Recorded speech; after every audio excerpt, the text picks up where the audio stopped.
Hey, Shalom, it's your brother Monathan. All right, first and foremost, I'm going to give all praises to the Most High, Yahweh, Ba'ashem, Yahushai, Ba'ashem, Ruach HaKodesh. I want to give double honor to the apostles and the elders of Great Millstone. I want to say Shalom to all the brothers, and of course, the few Akwat who are pursuing this truth in sincerity. All right, may the blessing of election be upon your house. Now, today we're going to talk about the American dream. All right, and the American dream, in all actuality, it doesn't really exist. The only reason it seemingly existed before for these Edomites was because the American, you know,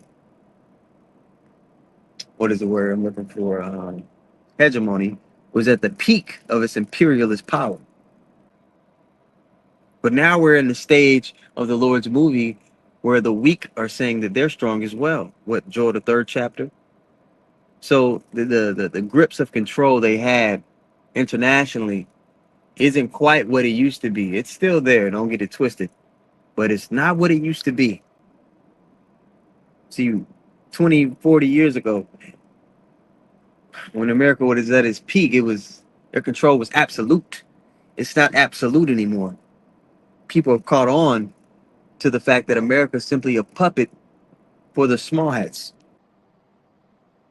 You see, by causing suffering all around the world for, all the, lower class people, all the other nations, especially the nation of Israel, they could provide luxuries for their citizens. Right now, the citizen in America, even the Edomite citizens, right? They're in this loop where they have to work extremely hard just to barely make ends meet. That's why there's such an uproar about people receiving a living wage. People aren't receiving living wages. So everybody's realizing that we're all in captivity. But the deepest captivity would be for the Israelites. But we're all in captivity. And with the small hats calling the shots, there's never going to be, a meeting in the middle. There's never going to be a a fair deal, so to speak. So the solution for the small hats of this unfair, reality they've created is for them to exert even more control. This is the problem, with every nation, every empire that's ever ruled upon the earth. The people at the top, they're always corrupt. They're always giving it to the desires of their flesh. They don't judge the earth according to the standard that the Lord commissioned his chosen family to have. So when we come into power, there's a reason why all of the nations on the earth are eventually going to be like, man, these are the people of the Lord. Because a righteous judgment is going to go forth. And that's what the earth needs, a righteous rulership. You don't need people in rulership who legislate evil practices, who make loopholes for themselves to commit heinous acts.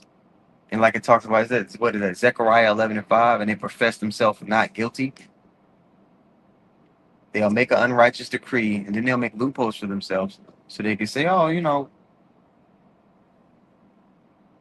that's the people in rulership. When the wicked are in authority, the people mourn. Was that Proverbs 29:2? When the righteous beareth rule, the people rejoice. Nobody's rejoicing right now, so it's testament to who's in rulership. Job 9:24, the earth is given into the hand of the wicked. He covered the faces of the judges thereof. Who, if not him, then who is he? Esau Edom, the so-called white man, has covered the standard that the Lord set up, covered the Lord's true people, covered the Lord himself with the treacherous way. And it's the end result of it. We're seeing it play out. And it's only going to get worse from here before it gets better. And even if you're a heathen, right, you should be wanting the Lord's chosen people to rule, because the Lord's laws are going to be written within their inward parts. They're going to make perfect judgment. Righteousness is going to go forward, and you'll be able to afford to get a home. From this point on, there's never going to be a point in history where you'll be able to afford to get a home and just to be, have autonomy and, the closest thing to sovereignty with your family. You're not going to have that. They already told, the World Economic Forum already told you what they got planned for you. You're going to own nothing and be happy. There's not a reality where these people are in rulership and life is experienced or enjoyed to the fullest. Everybody should be longing for the kingdom of heaven to be established upon the earth. Again, you can't buy a home. You can't afford your car. You can't pay it off. Every new job that pops up is really just like gig work. It's not like real, like a real, you know what I mean? And the job that people do have, again, it's not paying them a living wage. So it's not that the country is going through a rough spot or something like that.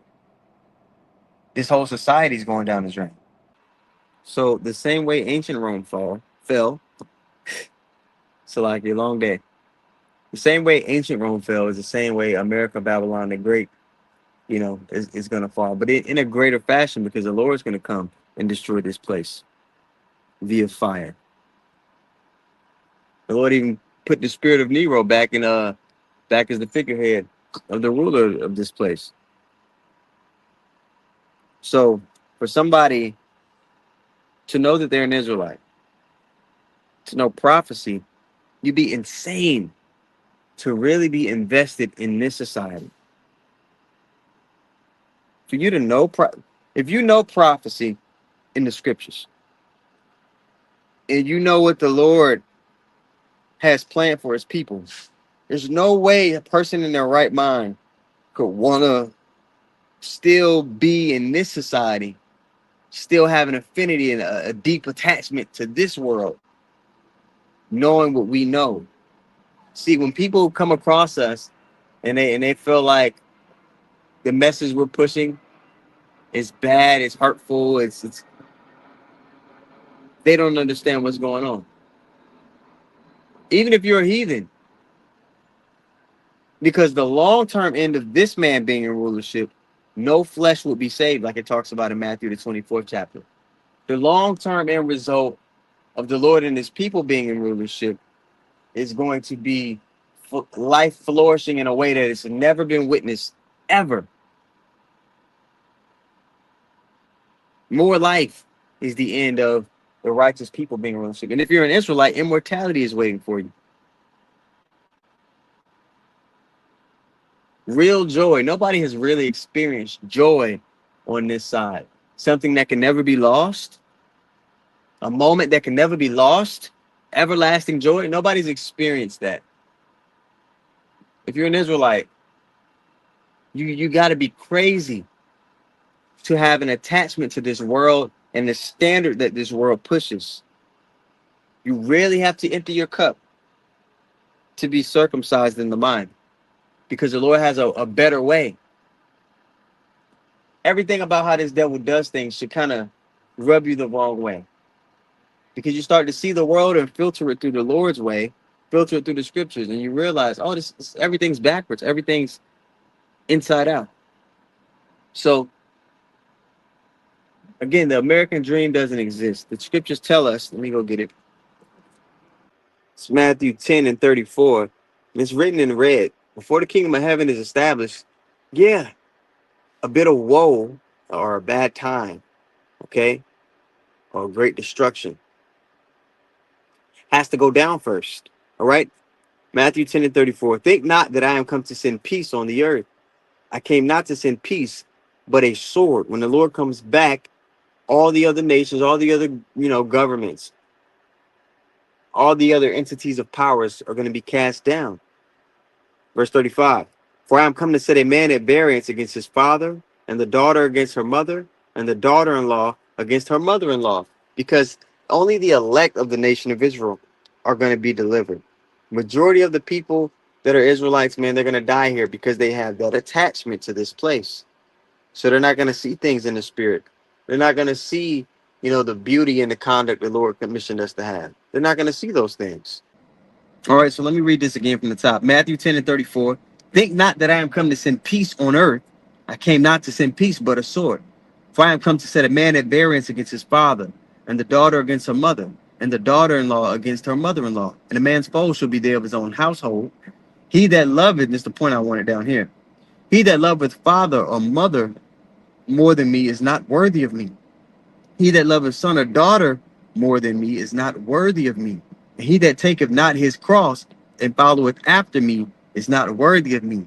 So right there, it's highlighting If worldly attachments, yeah, you're gonna honor your mother and father. And it's not saying um that you just don't respect or you don't love or you don't honor. You do all those things. But the priority of seeking the kingdom first vastly oversees all of those things in your life. Part of taking your cross, like it talks about in 38th verse, is you're departing from evil. And when you depart from evil, as the scriptures say, you make yourself a prey. So it's a rite of passage to catch a little hell, to seemingly suffer a little bit for the sake of pleasing Yahweh Bashim Yahweh Shai. Right? It's a rite of passage to do those things so you can be hid in the day of the Lord's anger, like it's talking about in Zephaniah 2 and 3. Seek righteousness, seek meekness, so that you may be hid in the day of the Lord's anger. And then in Sirach 2, it tells you, my son, if thou come to serve the Lord, prepare thy soul for temptation. Prepare thy soul to be tested. Okay? You should have kingdom dreams, not an American dream. So Abaratazah, just something quick I wanted to get out while I'm out here at the plantation. I want to give all praises once more to Yahweh, Bahashem Yahushai, Bahashem, Rakah HaKodash. I want to give double honor to the apostles and the elders of Great Millstone. I want to say shalom to all the brothers and, of course, the few sisters pursuing this truth and sincerity. All right, may the blessing of election be upon your house.